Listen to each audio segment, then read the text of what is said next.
Welcome to cooking house. ഇന്ന് നമ്മൾ ഉണ്ടാക്കാനായിട്ട് പോകുന്നത് റെഡ് ബെല്ലി ഫിഷ് കറിയാണ്. ഇതിനാവശ്യമായിട്ടുള്ള ഇൻഗ്രീഡിയൻസ് എന്താണെന്ന് നോക്കാം. 1/2 കിലോ ഉള്ള ഈ മീന് നല്ലതായിട്ടൊന്ന് ക്ലീൻ ചെയ്തെടുത്തിട്ടുണ്ട്. ഇതുപോലെ ഒന്ന് കട്ടും ചെയ്തെടുത്തിട്ടുണ്ട്. പിന്നെ ഈ മിക്സ് നമ്മൾ തയ്യാറാക്കിയിരിക്കുന്നത് മുളക് പൊടി, മഞ്ഞൾപ്പൊടി, ഗരം മസാല, ഉപ്പ്, കുരുമുളക് പൊടി, ജിഞ്ചർ ഗാർലിക് പേസ്റ്റ് ഇത് ചേർത്തിട്ട് ശകലം നാരങ്ങാനീരും കൂടെ പിഴിഞ്ഞ് നമ്മളത് ഒന്ന് മിക്സ് ചെയ്തെടുത്തിരിക്കുന്ന മിക്സാണിത്. പിന്നെ നമുക്കിവിടെ ആവശ്യമായിട്ടുള്ളത് മുളക് പൊടി, മഞ്ഞൾപ്പൊടി, വെളുത്തുള്ളി, ഇഞ്ചി, ചെറിയ ഉള്ളി, പിന്നെ ഉപ്പ്, ഉലുവ, പിന്നെ ആണെങ്കിൽ കടുക്, കറിവേപ്പില ഇതൊക്കെ ചേർത്തിട്ടാണ് നമ്മളിന്ന് ഈ ഫിഷ് കറി ഉണ്ടാക്കാനായിട്ട് പോകുന്നത്. ഇന്ന് നമ്മൾ ഈ ഫിഷ് കറി ഉണ്ടാക്കാനായിട്ട് പോകുന്നത് വറുത്തിട്ടാണ് അന്ന് കറി വെക്കാനായിട്ട് പോകുന്നത്. അപ്പം അതിനുവേണ്ടി നമ്മൾ ഈ മസാല ഇതിലേക്ക് തേച്ച് പിടിപ്പിക്കണം.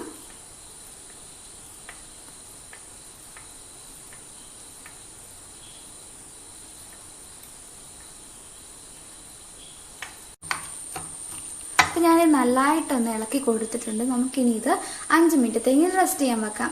അത് കഴിഞ്ഞ് നമുക്ക് ചെറുതായിട്ടൊന്ന് ഫ്രൈ ചെയ്തെടുക്കാം. 5 മിനിറ്റ് ആയിട്ടുണ്ട്. ഇനി നമുക്കിതൊന്ന് ഫ്രൈ ചെയ്തെടുക്കാം. അതിനായിട്ട് ഞാനിവിടെ ഒരു തവ എടുത്തിട്ടുണ്ട്. അതിലേക്ക് ഓയിൽ ഒഴിക്കാം.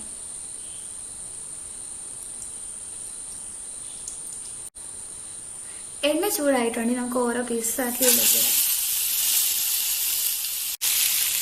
അപ്പോൾ നമ്മൾ ഇതിലേക്ക് എല്ലാം ഇട്ട് കൊടുത്തിട്ടുണ്ട്. ഇനി നമുക്ക് ചെറുതായിട്ടൊന്ന് ഫ്രൈ ചെയ്തെടുക്കാം. ഇനി നമുക്കിത് മറിച്ചിട്ട് കൊടുക്കാം.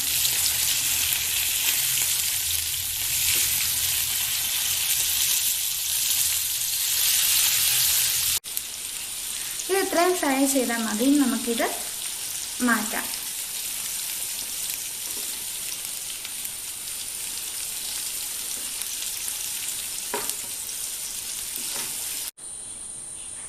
അപ്പോൾ ഞാനിവിടെ എല്ലാം ഫ്രൈ ചെയ്തെടുത്തിട്ടുണ്ട്. ഇനി നമുക്ക് കറി തയ്യാറാക്കാം.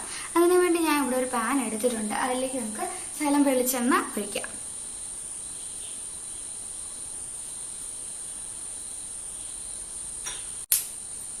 നമുക്കിനി ഇതിലേക്ക് ഉലുവ ചേർക്കാം, കടുകും ചേർക്കാം.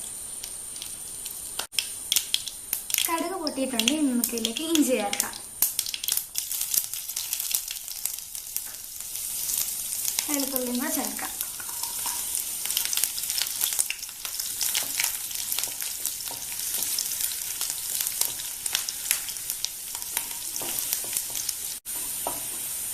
ഇനി നമുക്കിതിലേക്ക് ചെറിയ ഉള്ളി അരിഞ്ഞതും കൂടെ ഇതിലേക്ക് ചേർക്കാം.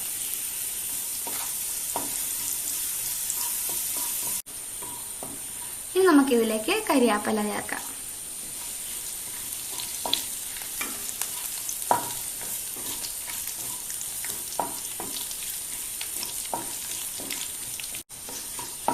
ഇനി നമ്മളിതിൽ അടുത്തായിട്ട് ചേർക്കുന്നത് മുളക് പൊടിയും മഞ്ഞൾപ്പൊടിയും കൂടെ ഒന്ന് ശകലം വെള്ളം ഒഴിച്ചൊന്ന് മിക്സ് ചെയ്തതാണ്. അതും കൂടെ ചേർത്തിട്ട് നമുക്ക് നല്ലതായിട്ട് ഇളക്കി കൊടുക്കാം. ഇങ്ങനെ ചെയ്യുന്നത് മുളക് പൊടി ഒറ്റയ്ക്ക് ഇട്ട് കഴിഞ്ഞാൽ അത് കരിഞ്ഞു പോകാൻ ചാൻസ് ഉണ്ട്. അതുകൊണ്ടാണ്. ഇനി നമുക്കിതിലേക്ക് ഉപ്പ് ചേർക്കാം. ഇനി നമുക്കിതിലേക്ക് വെള്ളം ചേർക്കാം.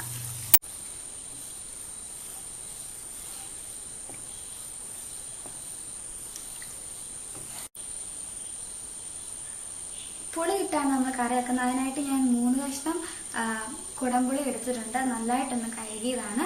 നമുക്കിതിലേക്ക് ഇടാം. ഇനി നമുക്കിതിലേക്ക് മീൻ ചേർക്കാം.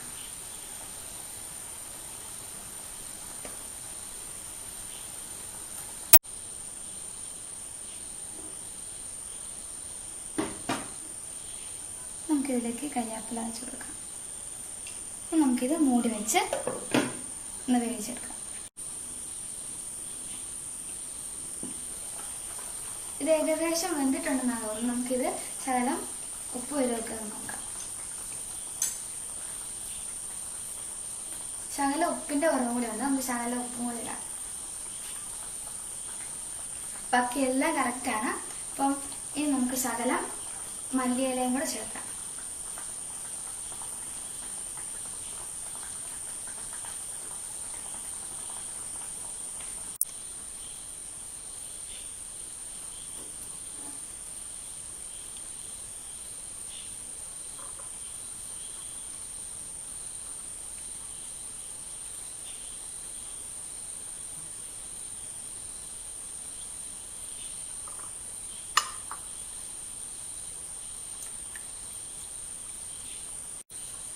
അപ്പോൾ നമ്മുടെ ഫിഷ് കറി ഇവിടെ റെഡി ആയിട്ടുണ്ട്. ഈ വീഡിയോ നിങ്ങൾക്ക് ഇഷ്ടമാണെന്നുണ്ടെങ്കിൽ ലൈക്ക് ചെയ്യാനും ഷെയർ ചെയ്യാനും സബ്സ്ക്രൈബ് ചെയ്യാനും മറക്കരുത്. അടുത്തൊരു പുതിയ വീഡിയോ ഇവിടെ നിന്ന് വരുന്നതായിരിക്കും. Bye bye.